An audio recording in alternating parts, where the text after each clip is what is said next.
All right, starting at $550, this is the RedMagic 10 Air. This is gonna be thinner and lighter than the 10 Pro and the 10S Pro. And you're looking for this generally if you want, spend less money on a phone, and maybe if you're a little more concerned about dust and water resistance, because unlike the more powerful 10 and 10S Pro, this one does not have a vent. So this vent here, obviously water or little flakes of water, specks of water, a little bit of dust gets in here. It could cause some challenges. That's not gonna be a problem. This is better sealed, but that's not the only reason. The 10 Air is thinner and lighter than the 10 Pro and the 10S Pro. So as you see side by side here, noticeably thinner.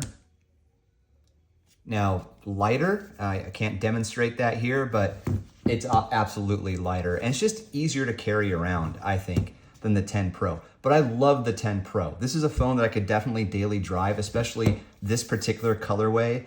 I think it's called Husk, something like that. This is a matte finish.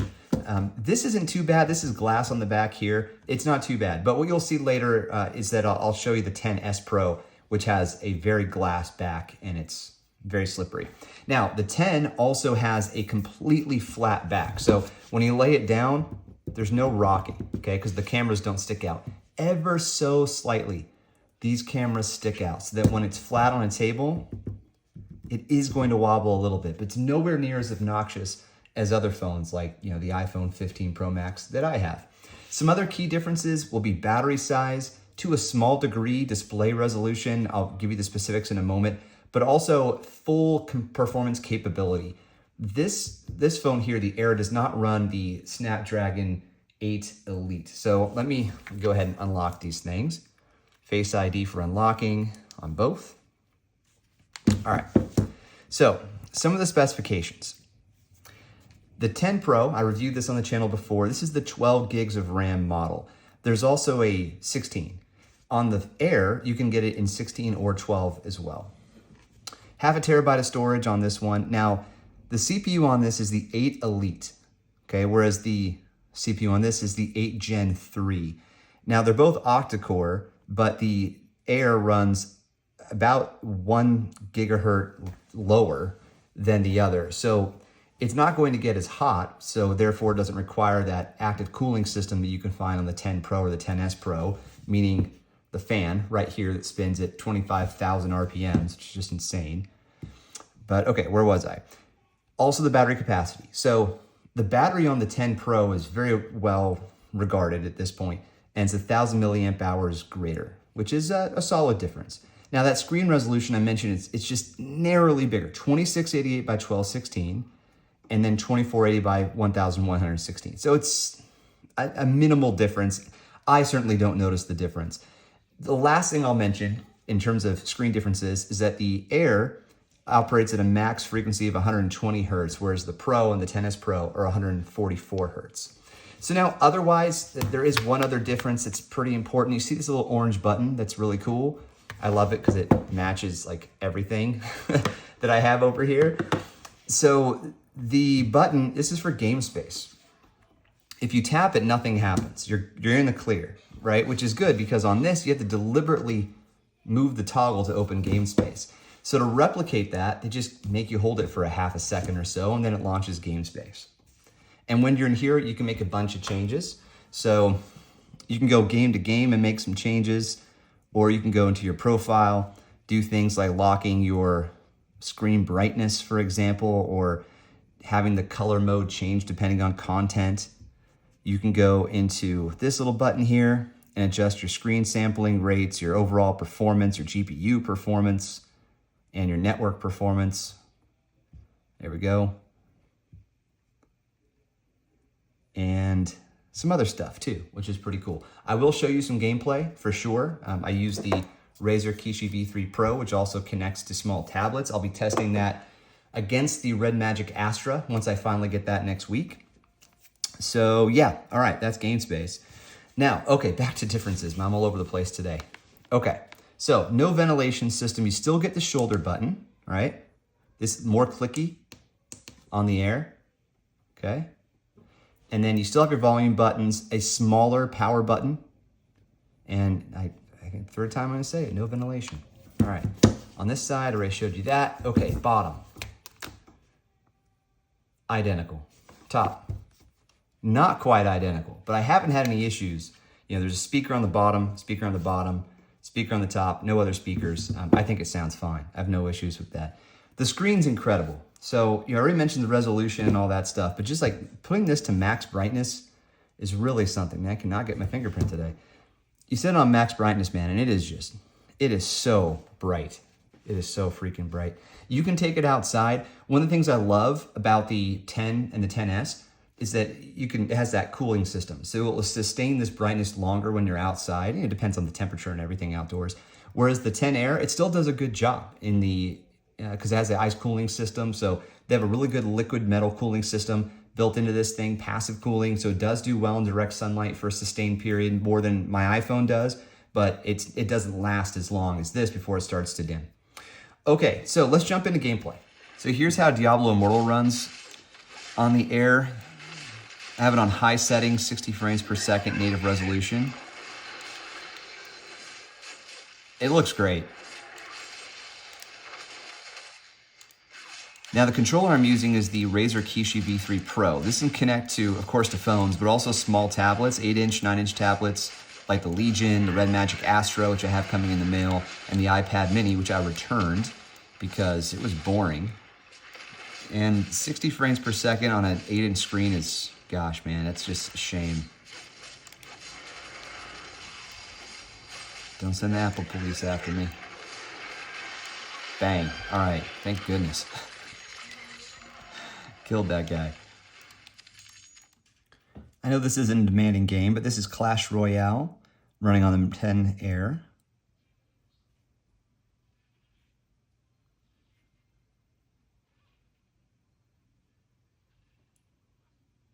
I'm a newbie, so I'm playing against the trainer.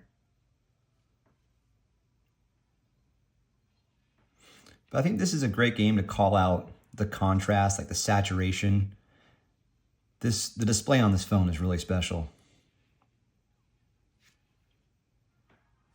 All right, so here's Dead Space streaming from my desktop through the Razer Nexus app onto the Air. Now, the app works great. I have my PC hardwired to my network. The phone, of course, is wireless over Wi-Fi 6E, and you're gonna see that it actually plays really well. Now, the mode I'm using the Razer application is to use the device resolution rather than my desktop's maximum resolution. I use an ultra monitor, so if I did a direct stream, the resolution would be 3440 by 1400.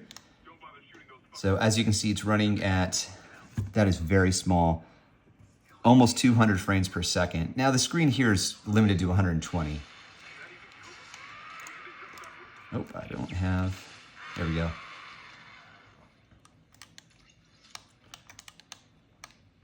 This is early in Dead Space Remake, so I don't have, a lot of the skills yet to make this battle a little bit easier.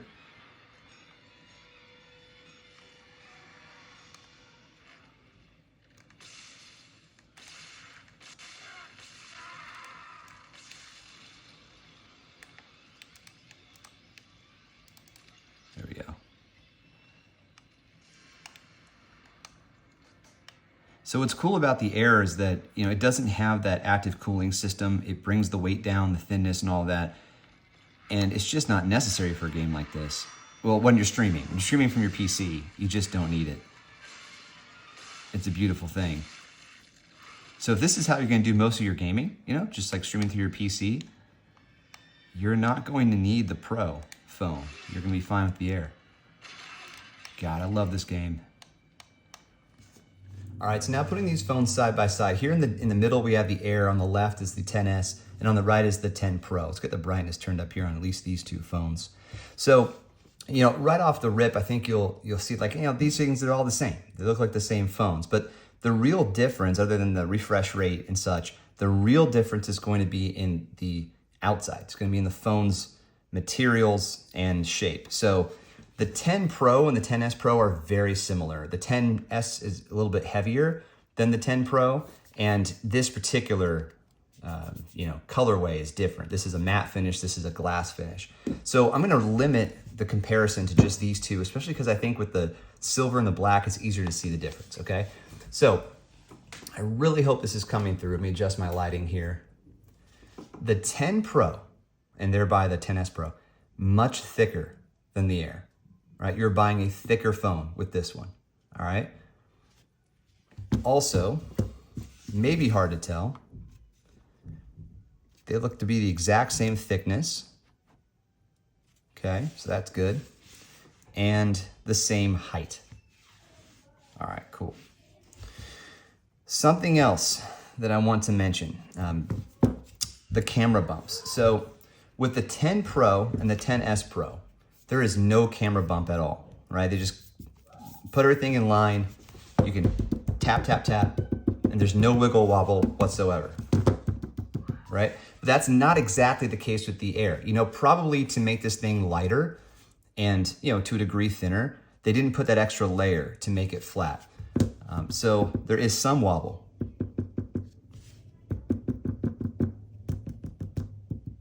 Some wobble, but it's not as bad as other phones. There's at least that. It doesn't stick out as much.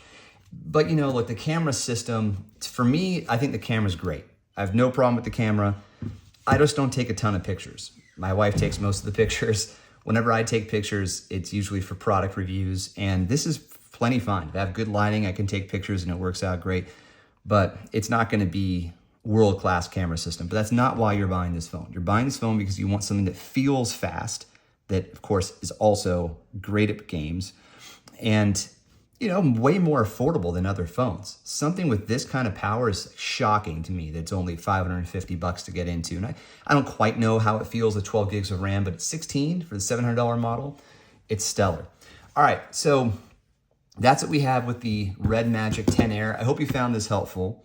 And the next thing I'm going to review is the Astra tablet. I pre-ordered that one as part of the early bird pricing, and I'm so excited to get it. So keep your eye out for that. See you on the next one.